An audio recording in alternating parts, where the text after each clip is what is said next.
বাবা Saheb Ambedkar education university BS semester 3তে তোমাদেরকে কিন্তু তোমাদের নিজস্ব সাবজেক্টের কিন্তু একটা প্যাডাগোগিক্যাল অ্যানালাইসিস কিন্তু করতে হয়। আজকের এই ভিডিওতে আমরা দেখে নেব ভূগোল বিষয়ের একটা প্যাডাগোজিক্যাল অ্যানালাইসিস। এটি কিন্তু দেখো খুব সুন্দরভাবে গোটা গোটা করে বেঙ্গলি ভার্সনে সরকারি কলেজের একটি খাতা। তাই প্রথম থেকে শেষ অবধি তোমরা এই ভিডিওটা দেখে নাও আর জেনে নাও কীভাবে তোমরা তোমার সাবজেক্টের যে প্যাডাগোজিক্যাল অ্যানালাইসিস সেটা কীভাবে করবে। প্রথমেই দেখো আর 5টা প্র্যাকটিকাম করার মতো, কিন্তু এই প্র্যাকটিকামটা করার ক্ষেত্রে তোমাদেরকে একটা কন্টেন্ট পেজ অবশ্যই দিতে হবে, যেখানে তোমার কী হবে মূল বিষয়বস্তুগুলো তোমার লেখা থাকবে। Breaking of unit into sub unit with number of periods, অর্থাৎ তুমি তোমার যে ইউনিটটি নিলে সেটি কিন্তু সাব ইউনিটে ভাগ করতে হবে এবং কতগুলি পিরিয়ড তুমি সেই পড়ানোর জন্য রাখবে সেটা তোমাকে দিতে হবে। প্রিভিয়াস নলেজ তোমাদেরকে লিখতে হবে। Instructional objective in behavioural terms দিতে হবে।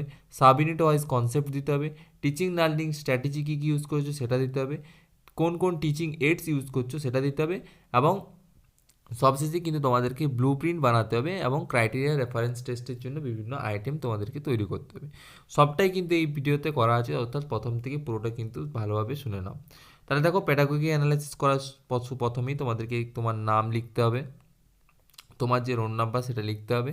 এরপর তুমি কোন বিষয় থেকে করছো, তুমি যদি ভূগোল বা অন্য কোনো সাবজেক্ট থেকে করে থাকো সেই সাবজেক্টের নাম তোমাকে দিতে হবে এবং তোমার যে ক্লাস সেই ক্লাস কিন্তু তোমাকে অবশ্যই লিখতে হবে এবং তুমি কোন এককটা এই পেডাগোজি অ্যানালাইসিস করার জন্য চুজ করছো সেটা তোমাকে এভাবে দিয়ে দিতে হবে। এরপর চলে আসবে breaking of unit into sub unit with number of periods. এখানে দেখো তোমার যে কী কী উপ একক রয়েছে সেই উপ এককগুলি তোমাকে কিন্তু এভাবে লিখে নিতে হবে। তাহলে দেখো এই এককটির যে উপএককগুলি রয়েছে সেগুলি হচ্ছে আফ্রিকা মহাদেশের অবস্থান, সীমানা এবং বন্যপ্রাণী, আফ্রিকার ভূমিরূপ, আফ্রিকার নদ নদী, আফ্রিকার জলবায়ু ও স্বাভাবিক উদ্ভিদ, নীল নদের অববাহিকা, পৃথিবীর বৃহত্তম উষ্ণ মরুভূমির পরিচয়। তাহলে দেখো এই উপএককগুলি পড়ানোর ক্ষেত্রে কটি পিরিয়ড প্রয়োজন সেগুলো কিন্তু তার ডান পাশে লেখা রয়েছে। প্রত্যেকটি জন্য দেখো একটি বা দুটি করে ক্লাস নেওয়া প্রয়োজন, অর্থাৎ মোট পিরিয়ডের সংখ্যা কিন্তু 10টি। এরপর চলে আসবে প্রিভিয়াস নলেজ, অর্থাৎ এই দুটি উপএকক থেকে কী কী পূর্বজ্ঞান থেকে থাকে। যেমন এই আফ্রিকার নদ নদী এবং আফ্রিকার জলবায়ু বা স্বাভাবিক উদ্ভিদ থেকে শিক্ষার্থীরা কিন্তু আগে থেকেই জানতে পারে, যে শিক্ষার্থীরা কোন মহাদেশ সম্পর্কে জানতে পারে। তাছাড়া নদ নদী সম্পর্কে জানা থাকে, জলবায়ু সম্পর্কে তারা অবগত থাকে। এছাড়া শিক্ষার্থীদের স্বাভাবিক উদ্ভিদ সম্পর্কে একটা ধারণা মোটামুটি থেকে থাকে। এরপর চলে আসবে instructional objective in behavioural terms.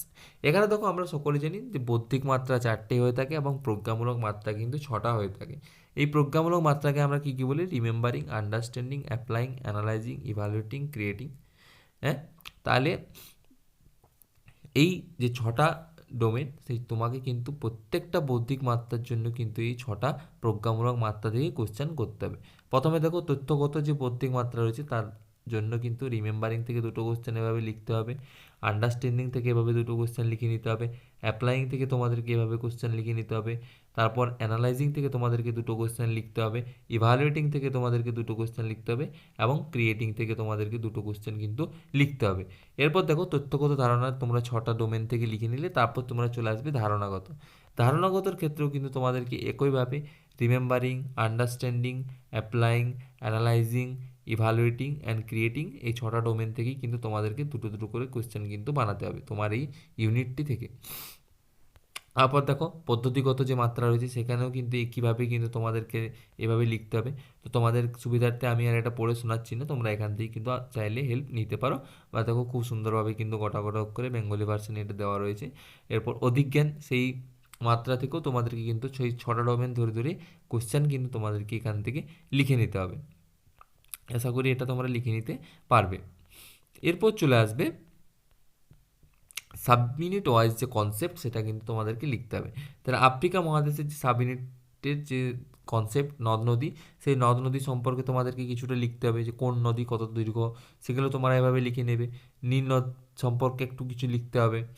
তারপর তোমার গঙ্গা নদী সম্পর্কে, যেহেতু নদ নদী সম্পর্কে বোঝো, তাহলে আফ্রিকা মহাদেশের কী কী নদ নদী রয়েছে সেগুলো সম্পর্কে কিন্তু তোমাদেরকে একটা কনসেপ্ট কিন্তু সেখানে দিতে হবে। তাহলে এগুলো তোমরা এখান থেকে আশা করি লিখে নিতে পারবে। তারপর তোমরা চলে আসবে সেকেন্ড সাবইউনিটে জলবায়ু। জলবায়ু সম্পর্কে কি, জলবায়ু ও স্বাভাবিক উদ্ভিদ যে একসাথেই ছিল, তাহলে তার যে বৈচিত্র্যের কারণ সেটা তোমাদেরকে এখানে লিখতে হবে। এভাবে ছক করে করে তোমরা লিখে নিতে পারো, ঠিক আছে। এরপর জলবায়ুর সঙ্গে স্বাভাবিক উদ্ভিদের যে সম্পর্ক সেটা তোমাদেরকে লিখতে হবে, যে ওখানে কী কী ধরনের উদ্ভিদ পাওয়া যায়, যেমন নিরক্ষীয় চির সবুজ যে গাছের অরণ্য সে সম্পর্কে তোমরা একটু লিখলে, সাভানা তৃণভূমি পাওয়া যায় সেই সাভানা তৃণভূমি সম্পর্কে একটু কনসেপ্ট তোমরা লিখলে, ভূমধ্যসাগরীয় যেসব উদ্ভিদ পাওয়া যায় সেগুলো সম্পর্কে তোমরা একটা কনসেপ্ট দিচ্ছ, তারপর উষ্ণ মরুভূমি উদ্ভিদ সম্পর্কে তোমরা কিছু একটা লিখলে। ঠিক আছে, এভাবে কিন্তু তোমরা কনসেপ্ট কিন্তু প্রত্যেকটা সাব ইউনিট ধরে ধরে কিন্তু এখানে লিখে নেবে। এরপর চলে আসবে টিচিং লার্নিং স্ট্র্যাটেজি, অর্থাৎ যে ইউনিটটা পড়াবে সেটার যে সাব ইউনিটগুলো তুমি কী কী স্ট্র্যাটেজির মাধ্যমে কিন্তু তুমি শিক্ষার্থীদেরকে বোঝাচ্ছ সেটা তোমাকে লিখতে হবে। তাহলে এখানে কী হচ্ছে দেখো, আফ্রিকা মহাদেশের নদ নদী বোঝানোর জন্য শিক্ষক মহাশয় কী করছে, আলোচনা আর বক্তৃতার মাধ্যমে শুরু করছেন, তারপর শিক্ষার্থীরা বুঝেছি কিনা সেটা সুনিশ্চিত করছেন। ঠিক আছে, এভাবে কিন্তু তোমরা বিভিন্ন স্ট্র্যাটেজি বা প্রাসঙ্গিক কৌশল ইউজ করে কিন্তু তোমাদের ক্লাস করাতে পারো। তো বোর্ড ওয়ার্ক থাকবে, তার মধ্যে তোমরা চাইলে তোমরা একটা চার্ট বানিয়ে নিয়ে যেতে পারো, বিভিন্ন তোমরা অ্যাক্টিভিটি বোর্ডের মাধ্যমে তাদেরকে পড়াতে পারো। সুতরাং এগুলো কিন্তু এখান থেকে তোমরা এভাবে লিখে নেবে। এখানে দেখো খুব সুন্দর একটা অ্যাক্টিভিটি বোর্ডের মাধ্যমে বোঝানো হয়েছে। ঠিক আছে, এভাবে তোমরা আফ্রিকা মহাদেশের জলবায়ু ও স্বাভাবিক উদ্ভিদের যে বৈচিত্র্যর কারণ সেটা তোমরা অ্যাক্টিভিটি বোর্ডের মাধ্যমে শিক্ষার্থীদের তারা বোঝাতে পারো। তাহলে এভাবে কিন্তু খুব সুন্দরভাবে তোমরা বোর্ড ওয়ার্কের মাধ্যমে তোমরা সেই যে তুমি যে আফ্রিকার জলবায়ু অঞ্চলে যে শ্রেণীবিভাগ সেটা তুমি বোর্ডে লিখছো, তার জন্য একটা ছোটো আর্ট পেপারে তোমরা এভাবে লিখলে। তো এগুলো সব কিন্তু তোমরা এইভাবে বানাতে পারো। এখানে দেখো খুব সুন্দরভাবে একটা চার্টের ছবি দেওয়া রয়েছে। তো এই স্ট্র্যাটেজিগুলো বা প্রাসঙ্গিক কৌশলগুলো ব্যবহার করে কিন্তু তোমরা তোমাদের যে সাব ইউনিট সেটা কিন্তু তোমরা পড়ালে সেটা তোমাদেরকে অবশ্যই এভাবে কিন্তু পেডাগজি অ্যানালাইসিসে লিখে নিতে হবে। এরপর তুমি চলে আসবে ইউজ অফ টিচিং এইডস, অর্থাৎ তুমি পড়ানোর ক্ষেত্রে কোন কোন উপকরণ ব্যবহার করেছো। দেখো সাধারণ উপকরণের ক্ষেত্রে তুমি ব্ল্যাকবোর্ড যখন ইউজ করছো তখন চক ডাস্টার এগুলো তো লাগবেই। তাছাড়া স্কেচ পেন পেপার, তুমি যদি কোনো জিনিস তুলে ধরার জন্য যে সূচিদণ্ড সেটাও কিন্তু নির্দেশক দণ্ড যেটা আমরা বলি সেটাও তোমাদেরকে লাগবে। বিশেষ উপকরণের ক্ষেত্রে তোমরা কী কী ব্যবহার করলাম দেখো, নদ নদী সম্পর্কিত একটা চার্ট তোমাদের ছিল, জলবায়ু সংক্রান্ত একটা চার্ট ছিল, আফ্রিকার স্বাভাবিক সম্পর্কিত একটা উদ্ভিদ সম্পর্কিত একটা চার্ট থাকবে, তাছাড়া জলবায়ু স্বাভাবিক উদ্ভিদের সংক্রান্ত একটা মডেল তোমরা চাইলে বানাতে পারো। তো এভাবে কিন্তু তোমরা তোমাদের সামর্থ্য মতো এই জিনিসগুলো বানিয়ে নেবে। এরপর দেখো একটা খুব গুরুত্বপূর্ণ জিনিস, সেটা হচ্ছে blue print for criteria reference test. এই জিনিসটা একটু ভালো করে বুঝে নাও, কারণ এটা কিন্তু তোমার এই প্যাডাগজি অ্যানালাইসিসের একটা ভীষণ গুরুত্বপূর্ণ বিষয়। এক্ষেত্রে দেখো তোমাদেরকে 4টে টেবিল কিন্তু বানাতে হয়। ঠিক আছে, সেই 4টে টেবিলের জন্য তোমাদেরকে একটা কোশ্চেনিয়ার বানাতে হয়। সেই কোশ্চেনিয়ারের বেসিসে কিন্তু তোমার এই টেবিলটা হয়ে থাকে। তা প্রথমে কি করতে হয়, প্রথম যে টেবিলটা সেটাতে তোমাকে উপ একক অনুযায়ী নাম্বার বিভাজন করতে হয়। অর্থাৎ তুমি কোন উপ একক থেকে কতগুলো প্রশ্ন দিচ্ছ এবং কত নাম্বার দিচ্ছ, এবং সেই নাম্বারটা টোটাল নাম্বারের সাপেক্ষে কত পার্সেন্ট দাঁড়াচ্ছে। প্রথম উপেক্ষক থেকে দেখো 4টে প্রশ্ন দেওয়া হয়েছে এবং সেটা নাম্বার দাঁড়াচ্ছে 5, সেটা কিন্তু 25 নাম্বারের মধ্যে কত পার্সেন্ট দাঁড়াচ্ছে, 20%। এবং দ্বিতীয় উপ একক থেকে তুমি কতগুলো প্রশ্ন করেছো, 12টা, সেক্ষেত্রে তোমার নম্বর কত দাঁড়াচ্ছে, 20, এবং শতকরা যদি 25-এর মধ্যে 20 দেখা যায় তাহলে কিন্তু 80% হচ্ছে। তাহলে এটা একটা ছোটো টেবিল, বুঝে গেলে আশা করি। এরপর দেখো সারণী 2, সেক্ষেত্রে কী হচ্ছে, শিক্ষার্থীদের যে কাম্য আচরণ সেই অনুযায়ী তুমি নাম্বার বিভাজন করছো। এখানে যে 6টা ডোমেন থাকে, স্মরণ করা, বোধ করা, প্রয়োগ করা, বিশ্লেষণ করা, মূল্যায়ন করা, সৃজন করা, প্রত্যেকটা ডোমেন ধরে ধরে তুমি কতগুলো প্রশ্ন করেছো এবং তার নাম্বার 25 নাম্বারের মধ্যে সেই নাম্বার কত পার্সেন্ট হচ্ছে সেটা তোমাকে দিতে হবে। এটা একদম ইজি। ধরো তুমি না স্মরণ করা থেকে 8টা প্রশ্ন করেছো, সেই 8টা প্রশ্নের জন্য 8 নাম্বার রয়েছে, এবং 25 নাম্বারের মধ্যে 8 নাম্বার কত পার্সেন্ট হয়, 32%। বোধ করার ক্ষেত্রে 4টে প্রশ্ন করেছো, নম্বর কত হয়েছে, 6। এবার বলো 4টে প্রশ্ন 6 নম্বর, তাহলে কী হবে, হয়তো দুটো হয়তো 2 নম্বরের কোশ্চেন আছে, দুটো 1 নম্বরের কোশ্চেন আছে। ঠিক আছে, তো এইভাবে কিন্তু 6 নম্বর হয়েছে, 25-এর মধ্যে 6 নম্বর কত হয়, 24%। তাহলে এইভাবে কিন্তু তোমরা এই টেবিলটা আশা করি বানিয়ে নিতে পারবে। এরপর দেখো টেবিল যে 3 নাম্বার টেবিলটা, সেটা হচ্ছে প্রশ্নের ধরন অনুযায়ী নাম্বার বিবেচন। অর্থাৎ তুমি কি কি ধরনের প্রশ্ন করেছো সেই তার ধরন অনুযায়ী কত নাম্বার হচ্ছে। নৈর্ব্যক্তিক প্রশ্ন তুমি 5টা করেছো, অতি সংক্ষিপ্ত প্রশ্ন 5টা করেছো, সংক্ষিপ্ত প্রশ্ন 5টা, এবং রচনাধর্মী প্রশ্ন দেখো 1টা করেছো। এরপর দেখো তোমার সারণী 4, অর্থাৎ 4 নাম্বার টেবিলটা, সেটা হচ্ছে প্রজ্ঞামূলক নির্দেশনার মাত্রা অনুযায়ী কিন্তু নম্বর বিভাজন।